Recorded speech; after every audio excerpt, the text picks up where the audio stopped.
Hey guys, welcome back to a new video. We just got not news, but some kind of info, let's call it leaks, to Battlefield 6 by Insider Gaming again. A new article by Tom Henderson. I'm gonna show you a little bit of the article in the background. Tom already and also Insider Gaming did a lot of leaks for several games and also for Battlefield in the past, and we know they, so far at least, turned out to be true. So it says exclusive Battlefield 6 is undergoing franchise's biggest playtests ever to prevent another disastrous launch. And he goes on to say that Battlefield 5 was a disaster back in 2018 and that Battlefield 2042 was even worse in 2021. And it pushed away a lot of the fans from the franchise. We all know that, we've been there. 2042 was not well received. They kind of brought it back on track, not gonna lie. It is fun to play these days, even though, you know, the content is getting a bit thin, or it always was a bit thin. And Battlefield 5, yeah, it had a rough launch as well, but I would not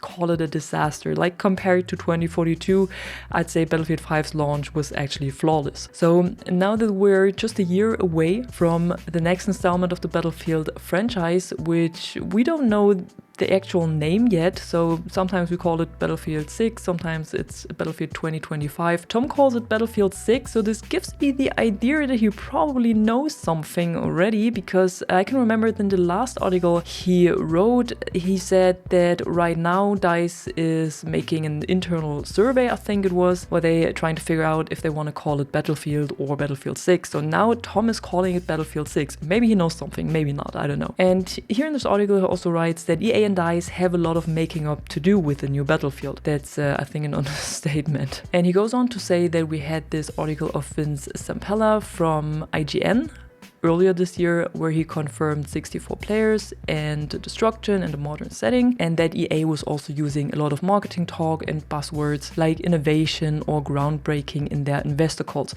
But I think that's something that we're all used to now, and that no gamer at least is really taking this serious. I doubt that even the investors are taking these buzzwords serious. Tom also repeats how many studios are working on the next Battlefield title, which is DICE, Motive, Criterion Games and Ripple Effect. But the most important part, actually, what the article is about, is what Tom is writing here. More importantly, EA and its studios seem more interested in gaining player feedback this time around.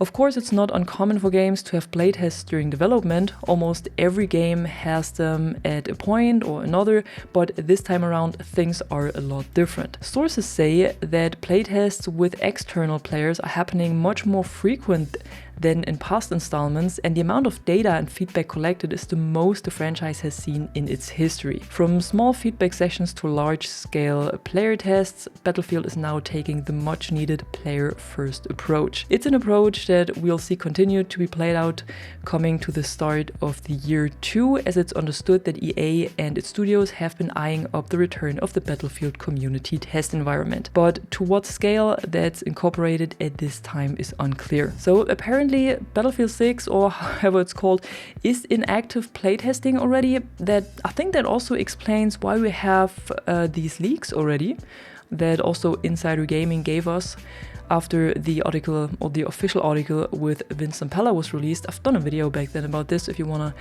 catch up on it. But just from what Tom is writing, there's a lot more playtesting, so he definitely knows how much playtesting was going on for Battlefield 2042 and Battlefield 5 and probably earlier. And if he says that there is a lot more playtesting going on this time than it was ever before in the franchise's history, this is probably a good signal. Either EA is very, very, very desperate and they really want to deliver, or they're very insecure if the new game is what players want to see, so they try to gather feedback very, very early. Nevertheless, I think it's a good thing that they're playtesting so much and probably so early.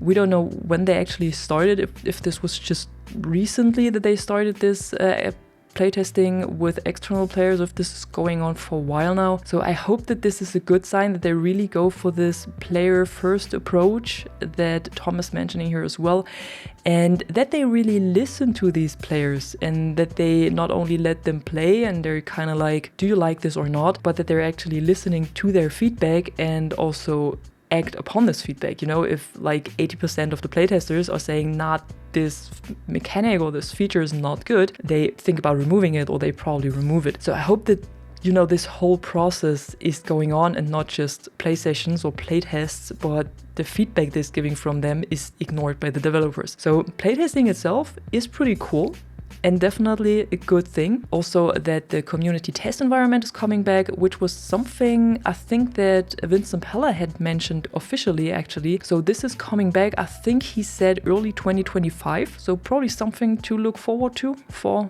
every Battlefield player. And hopefully this combined, the playtests that they're apparently doing right now already and the community test environment that is hopefully coming rather sooner than later, all of this combined, the playtesting and then the feedback that it's giving, and hopefully the devs listening as well and changing things according to this feedback, will shape up a very, very, very good Battlefield and not the next disaster entry in the series. And Tom also goes on to write, all in all, Battlefield seems to be trying to mend the mistakes it's made, and with a return to a modern military shooter with destruction, 4 classes and 64-player battles, EA could have a win on its hands. I'm very, very, very careful to saying that they have a win on their hands. We will see. I won't judge this game before I personally play this.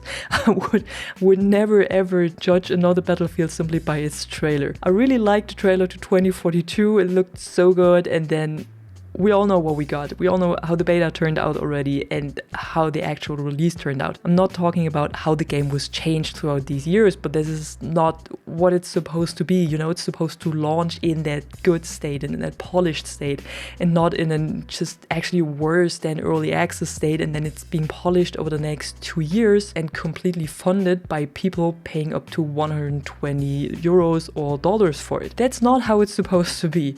So fingers crossed that we really have a win on our hands with this one. So that would be a win-win situation, a win for EA, a win for DICE and all the studios being involved, a win for all the content creators talking about this, and first of all, of course, a win for the players that finally, hopefully, get a new Battlefield game again. Yeah, let me know what you think about this in the comments below.